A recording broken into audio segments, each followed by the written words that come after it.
bahwa terang itu akan berguna nyata ketika kita bawa ke dalam satu tempat yang gelap. Demikian juga ketika kita bawa atau menyalakan lilin itu di tempat yang terang, maka tidak akan berdampak apa-apa.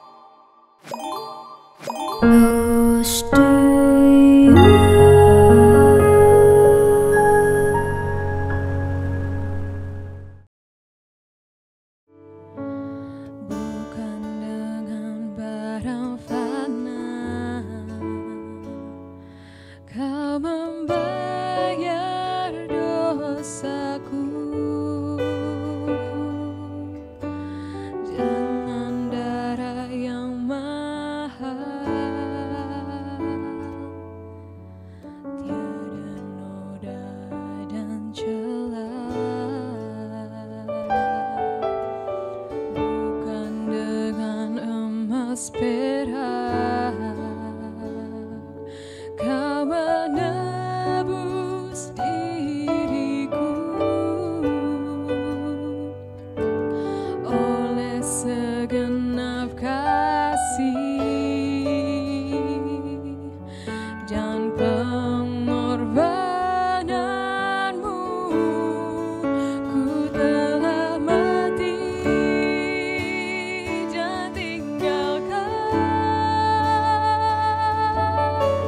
cara hidupku yang lama. Semuanya sia-sia dan tak berarti lagi. Hidup ini ku letakkan pada mezbah-Mu ya Tuhan. Jadilah padaku seperti yang Kau ingini. Ku telah mati dan tinggalkan cara hidupku yang lama. Semuanya sia-sia dan tak berarti lagi. Hidup ini ku letakkan pada mezbah-Mu ya Tuhan. Jadilah padaku seperti yang Kau ingini. Selamat pagi, Bapak Ibu yang terkasih dalam Tuhan. Kembali kita berjumpa dalam acara Close to You untuk dapat menikmati renungan firman Tuhan. Sebelum kita mulai, mari kita tundukkan kepala kita berdoa. Tuhan Bapa kami di surga, terima kasih ya Tuhan atas pagi hari ini.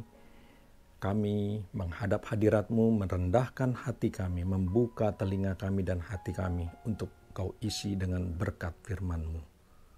Kami mau Tuhan untuk mendengar nasihat-Mu. Biarlah iman percaya kami bertumbuh terus di dalam pengenalan akan Engkau. Berfirmanlah Tuhan, kami terima dengan ucapan syukur di dalam nama Tuhan Yesus. Kami sudah berdoa. Amin. Judul daripada renungan firman Tuhan pada pagi hari ini adalah Jadilah Terang.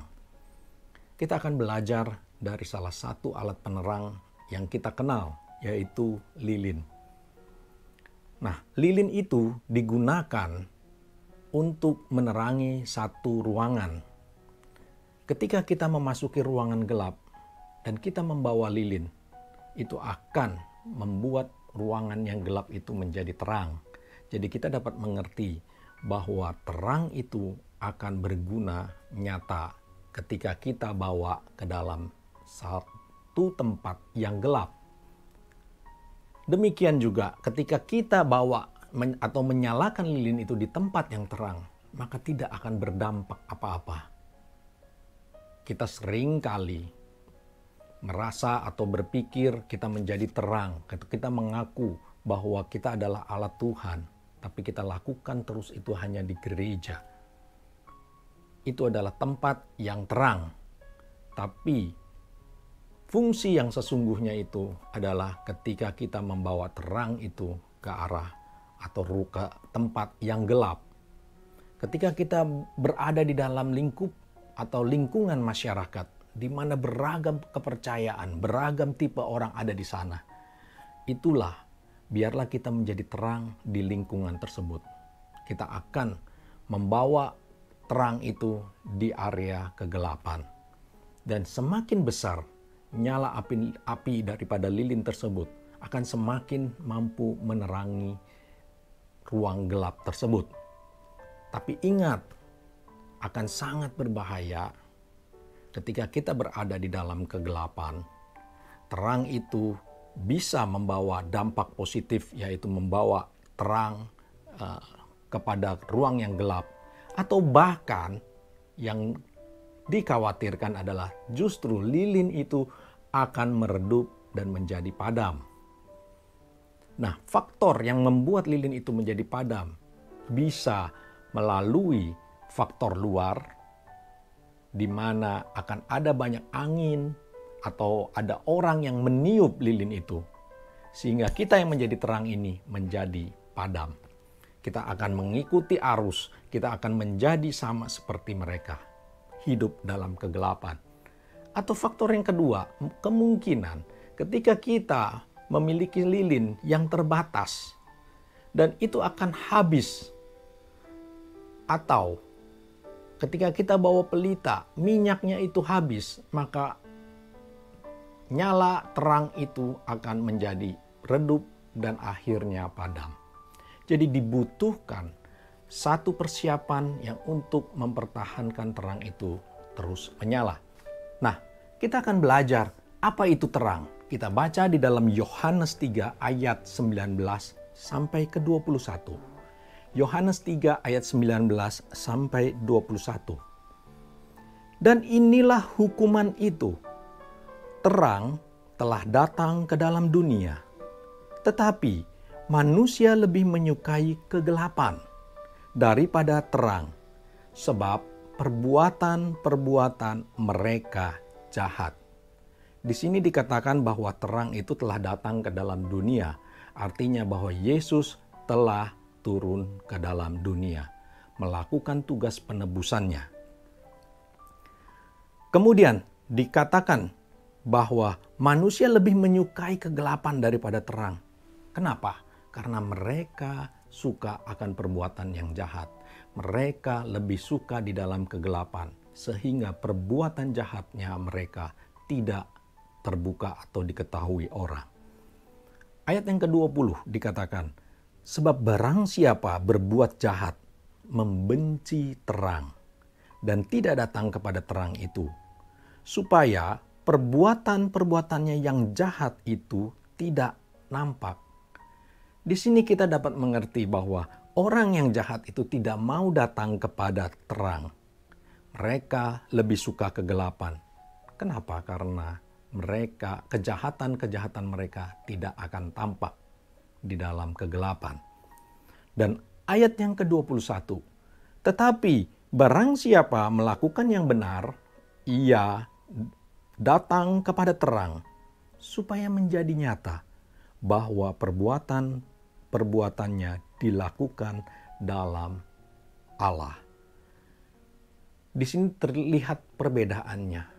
Ketika orang benar, mereka melakukan semua hal-hal yang benar. Artinya mereka berani datang kepada terang itu, sehingga nyata perbuatan mereka dapat dilihat orang. Ketika kita menjadi terang, kita dapat berdampak bagi orang-orang di sekitar kita. Akan banyak petobat-petobat baru yang dapat melihat dari kehidupan kita. Nah, pertanyaannya, bagaimana untuk menjadi terang? Kita baca di dalam Yohanes 8 ayat yang ke-12. Yohanes 8 ayat yang ke-12. Maka Yesus berkata pula kepada orang banyak, katanya, Akulah terang dunia. Barang siapa mengikut aku, ia tidak akan berjalan dalam kegelapan, melainkan ia akan mempunyai terang hidup. Di sini dikatakan bahwa Yesus adalah terang dunia, maka ikutlah Dia. Sehingga ketika kita ikut Yesus, kita berjalan tidak dalam kegelapan. Kita berada di dalam terang karena kita memiliki terang tersebut. Kemudian di dalam Yohanes 9 ayat yang kelima dikatakan, selama aku di dalam dunia, akulah terang dunia. Jadi ketika Yesus melayani dalam dunia, Yesus mengatakan bahwa dirinya adalah terang dunia. Bagaimana setelah Yesus naik ke sorga? Kita ingat, belum lama ini kita memperingati hari Pentakosta, dicurahkannya Roh Kudus kepada umat yang percaya kepadanya. Ketika Roh Kudus itu dicurahkan bagi kita, disitulah ada terang dalam hati kita. Yesus menyatu dalam diri kita. Oleh sebab itu, saat ini kita yang sudah dipenuhi oleh Roh Kudus, berarti kita adalah terang dunia. Kita akan menjadi wakil-wakil Allah untuk dapat menerangi hal-hal kegelapan. Nah, untuk mempertahankan terang tersebut dibutuhkan satu tekad untuk terus menjaga terang itu tetap menyala. Kita perlu lilin cadangan, kita perlu minyak cadangan untuk dapat terus menjaga terang itu tetap menyala. Artinya apa? Hidup kita harus diisi terus oleh firman Tuhan. Sehingga tidak ada kesempatan bagi iblis untuk memasuki kehidupan kita. Kita dapat menjaga hidup kita dari perbuatan dosa. Itulah perlunya kita menjaga keintiman dengan Tuhan. Kita harus memiliki atau memenuhi hidup kita dengan firman Tuhan. Pengajaran Yesus ketika ia berkhotbah di bukit tentang garam dan terang dunia, kita bisa melihat bahwa Yesus mau supaya kita menjadi pembeda di dalam kehidupan kita, di lingkungan kita, keluarga, di lingkungan masyarakat. Kita bisa menjadi garam dan terang dunia. Garam di mana kita dapat memberikan rasa, terang di mana kita dapat menerangi kegelapan. Itulah fungsinya ketika Roh Kudus itu ada di dalam hidup kita. Kita akan menjadi wakil-wakil Allah, menjadi terang-terang yang untuk menerangi kegelapan sehingga banyak orang bertobat. Dan sehingga orang-orang itu dapat menerima keselamatan juga melalui kehidupan kita yang menjadi terang itu. Pertanyaannya dalam kehidupan kita saat ini, apakah kita sudah menjadi terang? Apakah kita menerangi tempat yang gelap? Atau kita hanya menerangi di tempat yang terang, yang tidak ada fungsinya apa-apa?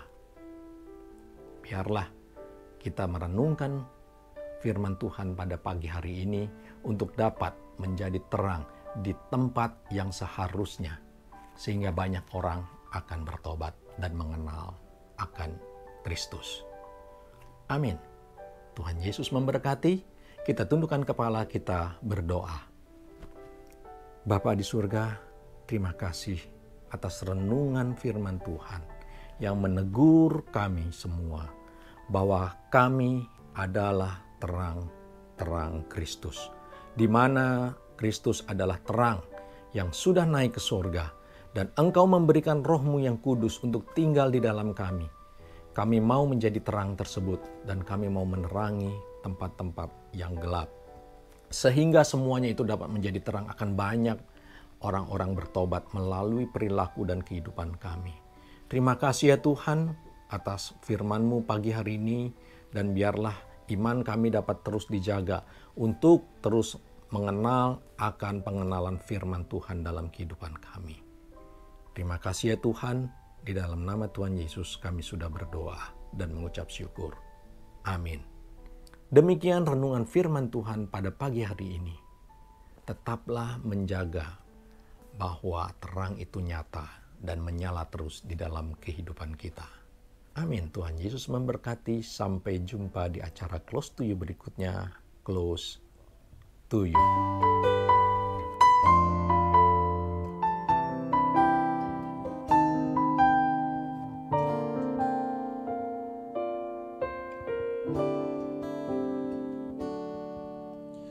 Yesus, dalam namamu ku berteluh. Yesus, dalam namamu ku berteluh.